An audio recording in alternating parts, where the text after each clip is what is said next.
Hi, everyone. Welcome to our channel.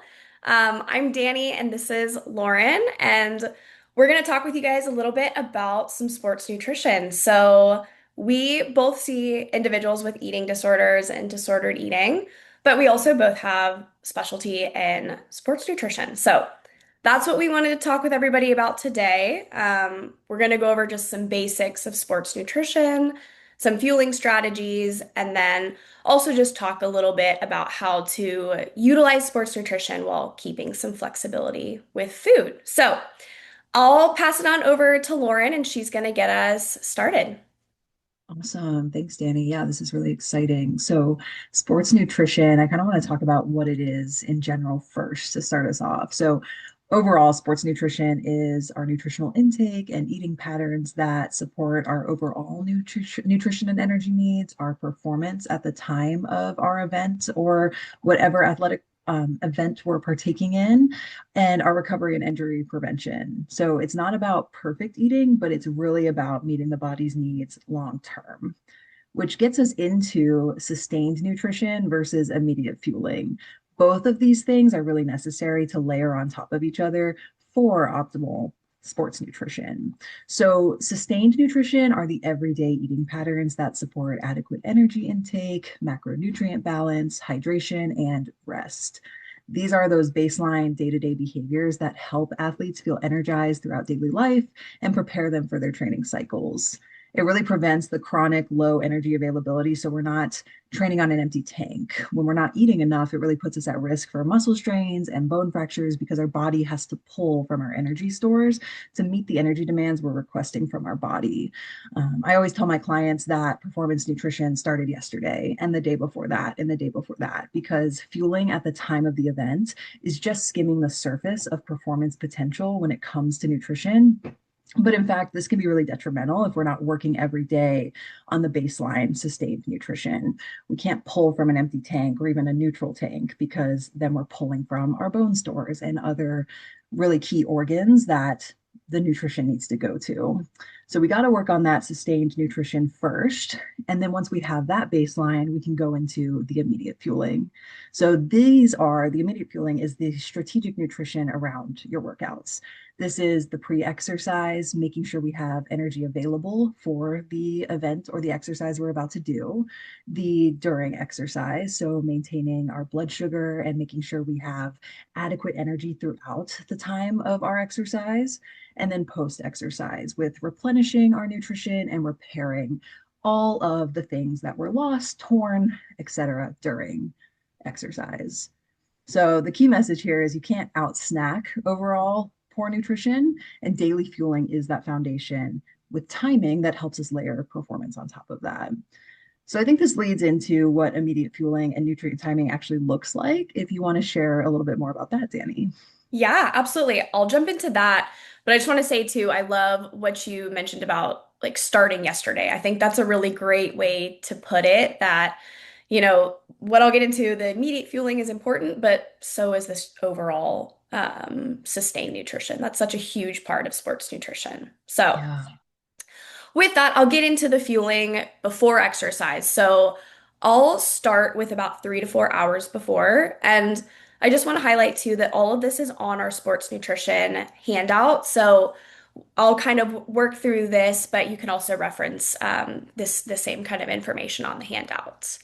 But like I mentioned, so about 3 to 4 hours before, our goal is to be having a macronutrient balanced meal. So I'll get into it a little bit later as far as how to plate these meals and what this specifically looks like, but want to just be making sure we're having all of the macronutrients. So this might look like eggs and peanut butter toast. Maybe you have some fruit with that, or a turkey sandwich, banana, maybe you add chips, or it kind of just depends as to what your overall nutrient needs kind of look like, but generally want to be having a balanced meal with all the macronutrients 3 to 4-ish hours before. After that, about 45 minutes to 2 hours before exercise is when you can be having a lighter meal or a little bit of a heavier snack. So like I said, it kind of depends on, what activity, how you tolerate food, how close to the exercise. But the closer we get to exercise, generally, the more carb-based snacks we want to be having. So a little bit less fats, protein, and fiber recommended the closer to the exercise. And that's just because carbs are really easy to digest. And some of the other ones take a little bit longer, and we want our body having enough quick energy before. So again, kind of depends, but generally, some examples could look like some oatmeal and a banana, maybe toast and jam, or maybe if you're a little bit closer to that 45 minutes before, having just a granola bar. And your dietitian can help you work through to what kind of works best for you here. Generally, about 30 minutes before, or less than 30 minutes before, is when we want to be having quick and easy digestible carbs. So maybe that looks like a sports drink with some carbs, chews and gels. Some of these are like specifically formulated for pre-exercise, or you could have like some fruit snacks, candy, things like that. And so, something to keep in mind too, these gels and sports drinks that are specifically formulated for sport, they might be expensive. So you can get it from some cheaper options. Sometimes people like the gels and sports drinks because they can be a little bit easier on the stomach. And a lot of them will have extra things added, like electrolytes and things like that. Sometimes with these, they have caffeine. So just keep in mind that you're understanding your overall caffeine intake and chatting with your dietitian about what works best for you. Now, moving into fueling during exercise. So, this is, I think, needed for some longer, more intense sessions. So, the goal is here is similar to what we would have right before exercise. So, easy, digestible carbs and fluids every like 20 to 60-ish minutes.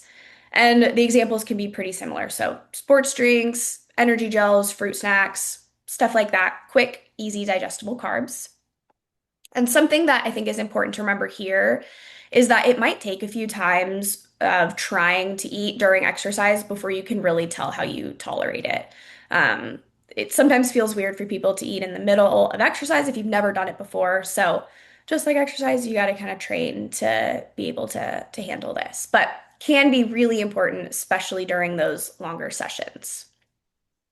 Now, after exercise, so 0 to 45 minutes post exercise, you can be eating. Ideally, the sooner you eat, the better, and want to be prioritizing some carbohydrates and protein. So maybe this looks like a yogurt shake, chocolate milk, you could have Greek yogurt and granola.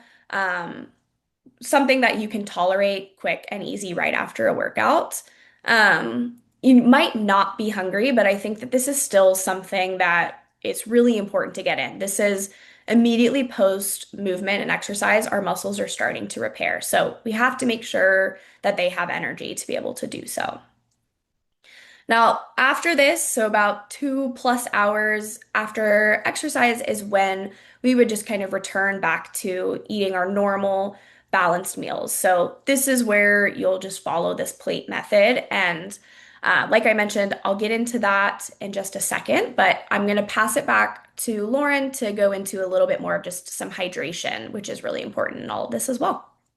Yeah, I really appreciated all of those examples. I think that they are super applicable and helpful when in application, what does this actually look like? So that's Mhm. really great. And on top of that, too, hydration, right? That's a top priority as well. So it's essential to be adequately hydrated on a consistent basis and over a really long period of time because this impacts our energy levels, our ability to regulate our temperature, our digestion, our muscle function and all of those things that really help the body move in harmony with nutrition and food as well as hydration. So it's recommended that we're drinking water regularly throughout the day and having about 3 cups after exercise, as well as adding electrolytes for long training, heat, and heavy sweating.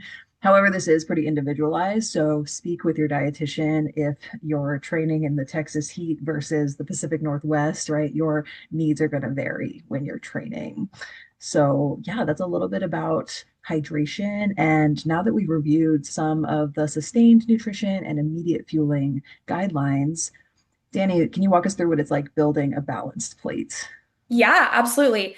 Yeah, I feel like I've been referencing it, but I'll get into a little bit more of what that really looks like. So, referencing the handout real quick, this is on page 2 of our handout. So, feel free to follow along with that. But you'll kind of see this visual here of um, kind of the plate method. And so, what this looks like is having about half of our plate coming from carbohydrates. So, this is our primary fuel in general, but in exercise as well. Our muscles really need these carbohydrates to move and to function. So half of the plate coming from carbohydrates, and then another quarter of the plate coming from protein. So this is kind of like this repair macronutrient.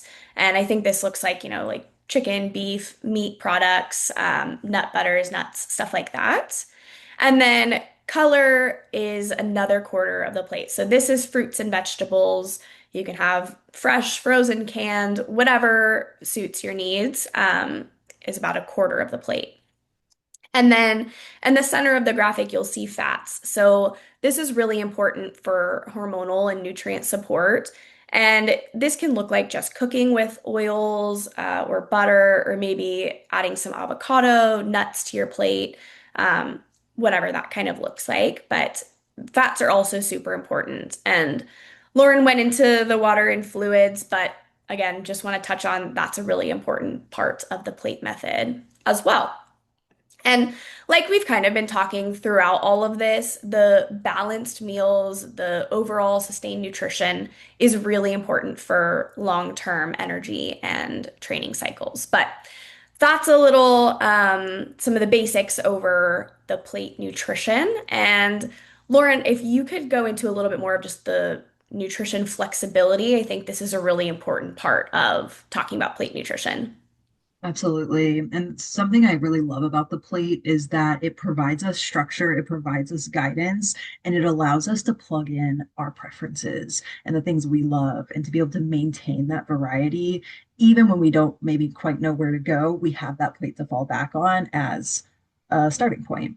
And so this really emphasizes variety, variety, variety. Variety is what helps meet our nutrient needs. We have the baselines of each macronutrient, and then we can do what we want with that, right? So flexibility supports sustainability, it supports enjoyment and overall well-being. And so the more we're choosing what we want, the less stress, the less gaps in nutrition that we will experience, because rigid patterns, if we're choosing the same things over and over again, we're oftentimes going to leave things out, and it's going to lead to gaps and cause stress and even disordered eating, which will hinder performance and health in the long run, as well as our mental health. So, performance and health really thrive when athletes have freedom with food and use flexibility, even with this plate method, as a guideline. So, that's a little bit about nutrition flexibility and how it really supports overall nutrient intake and adequate nutrient intake for performance and just overall longevity. Yeah, I think that's perfect. I love that message. I mean, I think that's what TLB really stands for. But, this consistent intake is really important. Really, that's what we're striving for is consistent, getting enough in as opposed to this like perfect intake, which what does that even mean? I mean, Yeah. when we get into this perfect, I need to make sure everything is great and all that. Yeah, like you mentioned, we get into this disordered eating, and that's not really what we're shooting for here. We want to be having, food flexibility. I think that's something that, supports overall longevity in life and your sport that you enjoy. It's the most sustainable option. So yeah, I love how you phrase that. Just want to add on to, like this daily fueling is really that foundation. So want to definitely be focusing on that. But yeah, so that's kind of what we have for everyone today. Um, like I mentioned, all of this is in our sports nutrition handout. And if y'all have any questions, feel free to put them in the comments. We'll get back to you with our answers.